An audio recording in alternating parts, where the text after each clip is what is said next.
Welcome to Tiger TV. Today we're going to be talking all about rosé in this beautiful, sunny, overcast weather we're enjoying. Thanks for joining us. So yesterday we announced the launch of our first ever rosé case that we're going to be delivering direct to people's homes, which we're incredibly excited about. And today we're going to tell you a little bit more about rosé in general, ask a few questions, give you some tidbits and information, and talk them through all the wines that we have here in the case. So first up, what is rosé? Well, rosé is a wine, and it's a category in its own right. Originally, it was kind of a lesser thought of byproduct of making red wine, but now the market for rosé is massive, hugely commercially viable, and it denotes to the colour of the wine that you have being a pink or a very, very light red, so not a white and not a red. How is it made? Well, invariably, the most common way of making rosé wine is what's called this period of maceration. So in every grape, whether it's white or red, but from a couple of others which we won't go into, is the juice is white, clear juice.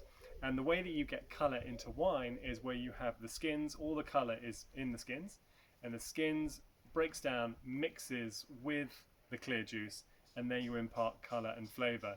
And then the way to make a rosé wine is when you get that level of rosé colour and flavour that you want, you then separate off the juice from the skins. You have this rosé juice that you ferment on its own. That's the most common way of making rosé wine. Does colour matter? Yes, it does matter. Doesn't tell you everything though. And it comes down to preference really, and grape variety and where it's coming from. So there's a lot of things in there. But roughly speaking, we know that a lighter style of red wine or rosé wine is the same, is going to be lighter, and as you get into a richer style of rosé like this one here, we know it's going to be more fruity, more full-bodied, more intense. And we have this one called intensity when we talk about wine. That is a more heavy, medium plus intensity for rosé, and this is a low intensity for rosé, so lighter to richer. Where does rosé come from? Well, I think we think generally that rosé wine comes from Provence or the south of France only. Not true. Rosé wines can be made anywhere. If you've got red grapes, you can make rosé. When to have rosé? Well, I mean, should we just have it in the summer? Let us know. We personally think that rosé, when it's made really well as a proper wine, rather than as a byproduct of something mass-made, sugared, doctored up, as a really great wine, which it can be, then you should have it all the time. How to spot good from bad? Tricky. I would always go to small producers, small importers. Stay away from the supermarkets where no one's really going to tell you about it. It's there for a price point and to feed the masses. Go to small independents, or of course come straight to us and find small produced rosés that are really fantastic and well made.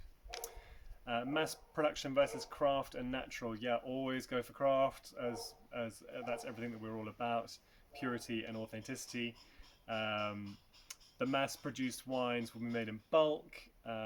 They will invariably have additions, as we said before, not of all those goods, sulfites, stabilizers, all these things to make it in a safe condition. But if you're small in your craft and you're working great soils and great terroir, you start out with really great grapes, that's the base ingredient, then you can make really fantastic wines. So invariably small is better. Food matching, yeah, absolutely. Rosé, I mean, can be great for aperitif. You've got the lighter Provence style of rosés. That's why I think we love them so much, is that they can just drink them from dawn till dusk. We do not approve of that statement. But you can also have rosé wines with gastronomy. So this has got richer flavors. It's great for things like barbecue.